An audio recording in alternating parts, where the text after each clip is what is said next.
শীত তো চলেই যাচ্ছে, তাহলে আর দেরি কিসে? যারা এখনো হাঁস ভুনা করে খাননি, বাজার থেকে এখনই একটা বড় একটা হাঁস নিয়ে আসুন আর আমার এই রেসিপি দিকে রান্না করে উপভোগ করুন।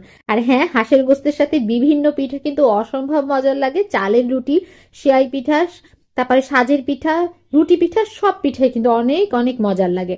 আর যেহেতু হাঁস ভুনা করছি আর আপনাদের সাথে রেসিপি শেয়ার করবো না তা তো হবে না, আর শীত তো চলেই যাচ্ছে, তো আমি ভাবলাম হাঁসের রেসিপিটাও আপনাদের সাথে শেয়ার করে ফেলি।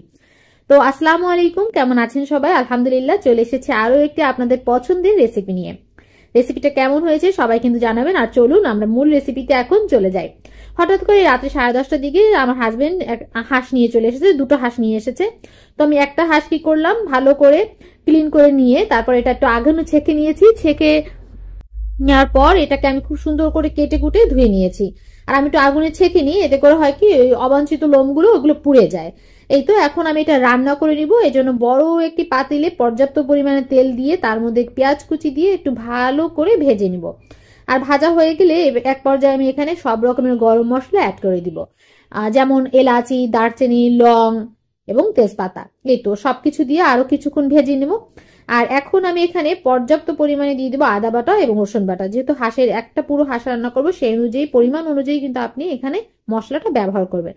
এই তো ভালো করে নেড়ে চেড়ে মিশিয়ে একটু ভেজে নিব, এতে করে কাঁচা গন্ধটা চলে যাবে আদা রসুনের। এখন এই পর্যায়ে আমি সব রকমের মশলা দিয়ে দিব। লাল মরিচের গুঁড়ো, হলুদের গুঁড়ো দিয়ে দিলাম, আর দিয়ে দিলাম ধনিয়ার গুঁড়া এবং সাথে দিয়ে দিয়েছি জিরার গুঁড়া। এই তো সব মশলা দিয়ে খুব ভালো করে আমি এটা মশলাটা কষিয়ে নিতে হবে।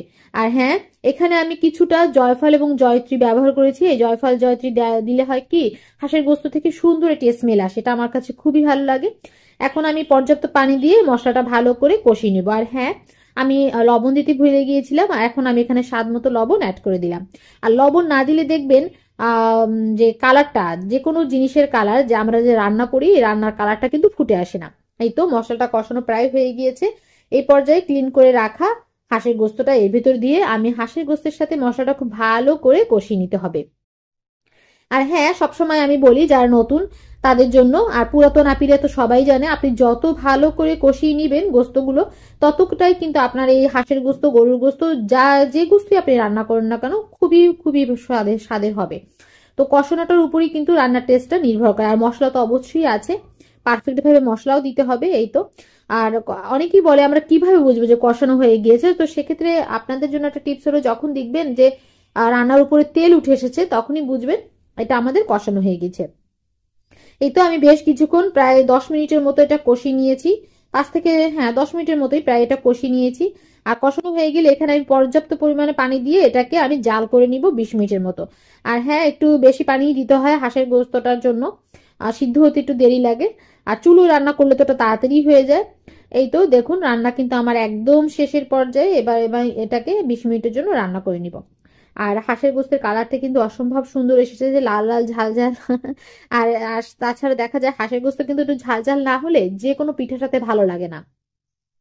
আপনারা একমত কিনা আমার সাথে অবশ্যই কমেন্ট করে জানাবেন। আমার তো ঝাল ঝাল হাঁসের গোস্ত খুব পছন্দ, আর আমার পরিবারও পছন্দ করে।